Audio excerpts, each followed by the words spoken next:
Hi, my name is Laura Airy. I just recently wrote a paper on social media and the effects it has on marriages.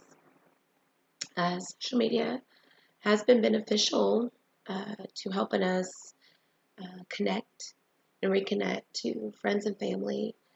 Um, it's also helped us to meet new people, build our group of friends. It's also helped with even achieving jobs. So it's had its good points, but it also has been detrimental to marriages. People, married couples have reached out to social media for comfort, for validation, instead of going to God, instead of going to their spouses for those things. Um, Social media too has been a great tool for Satan, for the enemy, to get his foothold into our marriages also.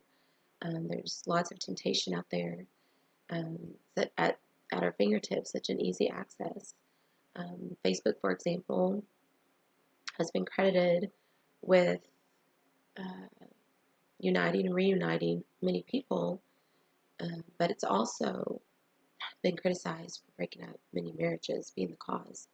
Um, 1 out of 5 divorces, Facebook has been blamed for, which is very believable.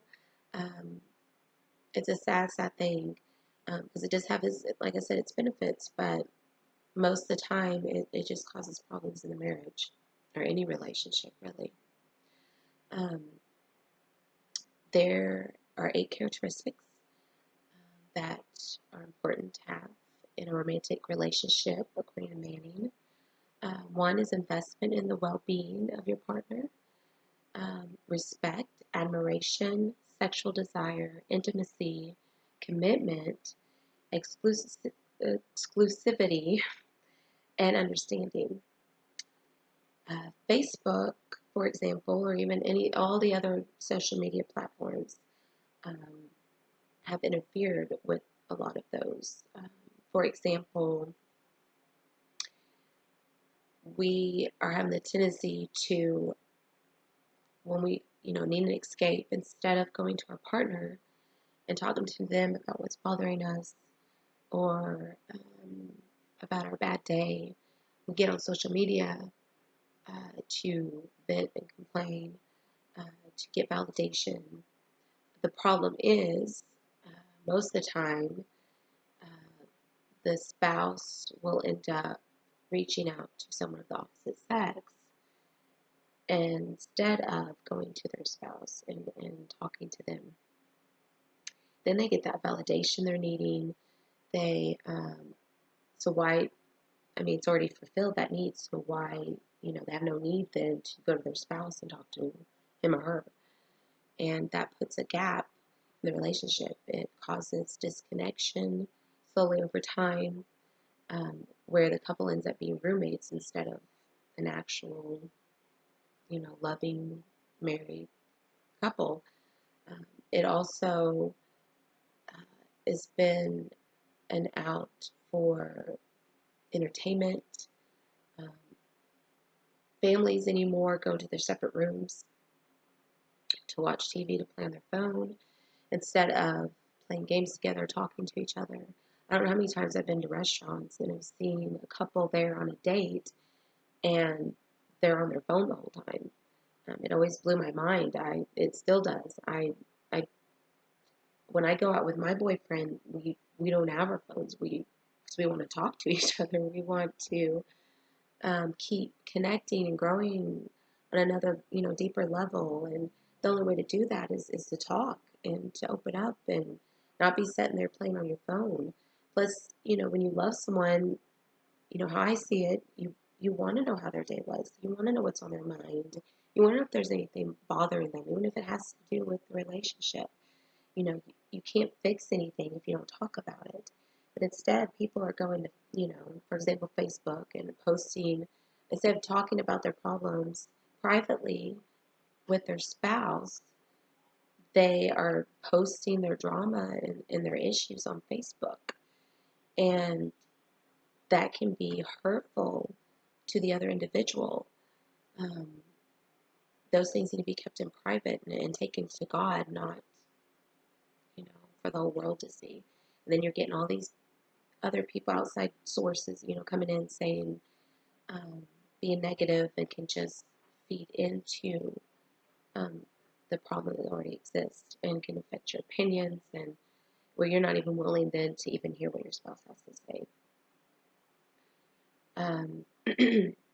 The Bible teaches about how important it is to connect to people face to face, verbally, instead of through paper. For example, 2 John 12 talks about how it's better to talk to someone face to face instead of through a letter. Proverbs 18:1, whoever isolates himself seeks his own desire. He breaks out against all sound judgment. The social media, the internet, all that causes us to, seek, like I said, like the Bible verse talks about, to seek our own desires. The problem is our flesh gets a hold of us, and a lot of those desires then can be very unhealthy. For example, if, let's say, a husband's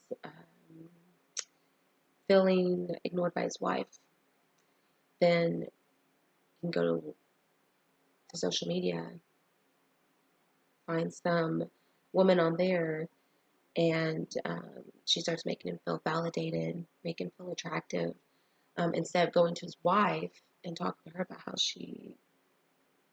he's feeling ignored or unappreciated, or doesn't even know if she even desires him anymore. And when that happens, then that's when the enemy can move in and cause the man to give in to the temptation and end up having an affair. Hebrews 13:4 teaches us that we are to let marriage be held in honor among all. That goes back to what I was saying earlier, how it's not healthy, it's not good when you have an issue with your spouse to go to Facebook and tell all about it to everyone on there. That's not honoring your marriage.